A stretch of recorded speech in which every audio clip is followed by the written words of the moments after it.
اريد اعرف يعني هسه احنا كمواطن ليش ما عندنا علاج بالمستشفى؟ هسه حقي انا كمواطن عراقي لي حقوق بهالبلد والدوله عليها واجبات، انا ليش ما لي حقوق بهالبلد؟ ورئيس الجمهوريه ليش له حقوق؟ ليش 80 مليون دينار راتبه؟ ليش طياره خاصه له؟ ليش فلوس عنده؟ ليش مستشفيات؟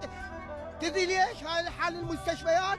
هاي باع المستشفيات الاهليه هسه هاي، باع المستشفيات الاهليه دمروا الطب ودمروا الصحه ودمروا التعليم ودمروا الزراعه على مود انا هيك مذله واهانه نشوفها لك والله عيب على وزراء صحه وعلى رئيس وزراء وعلى وزراء تجاره، وانا احكي ما اخاف الكل يدري بي، عيب عليكم ما وفرتوا علاج للمستشفى وعيب عليكم ما سويتوا شيء. هسه انا حاطيك واحد سرقة القرن اكو واحد يختلف عليها؟ مو ايش قد 3000 مليار. سؤال للحكومة العراقية، وين نور زهير هسه؟ وين نور زهير؟ نور زهير وين هسه؟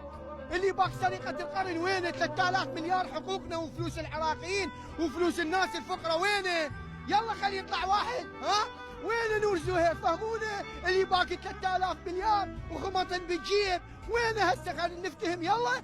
فلوسي هاي وفلوس الشعب وفلوس الناس الفقراء وفلوس المساكين وفلوس ما وفرتوا لنا علاج بالمستشفى وفلوس الحصه التموينيه وفلوس الزراعه وينهن؟ 3000 مليار دينار، وين نور زهير؟ خلينا نفتهم يلا، خلي يطلع واحد يجاوبنا يقول لنا هذا نور زهير. اي يلا زهير وين؟ يلا وين نور زهير؟ خلينا نفتهم 3000 ومش قد المبلغ 3000 مليار دينار، وين هي يلا؟ يعني هذا يبوق لك 3000 مليار وانا اروح مستشفى ابكي لك على علاج وانهان وامذل بالمستشفيات؟ ومو بس انا وكل العراقيين مذلولين ومهانين بالمستشفيات وبدوائر الدوله وبذله والمهانه اللي عايشيها بالعراق واهانات وذله وكل شيء شفنا من ذول الحراميه والنشاله. اخر شيء يبوقوا لك كانه كل شيء ما مسوي لك، عبالك بايق لك 3000 دينار مو 3000 مليار كلها. ليش ما يجاوبون نور زهير وينه؟ لان الكل مشترك بال 3000 مليار اللي باقوها. ايه نور زهير وينها؟ وين ال 3000 مليار اللي باقها؟ يعني معقوله الشعب العراقي نسى هاي سرقه القرن بشرفه؟ معقوله نسوها؟ ها؟ هالشعب ها؟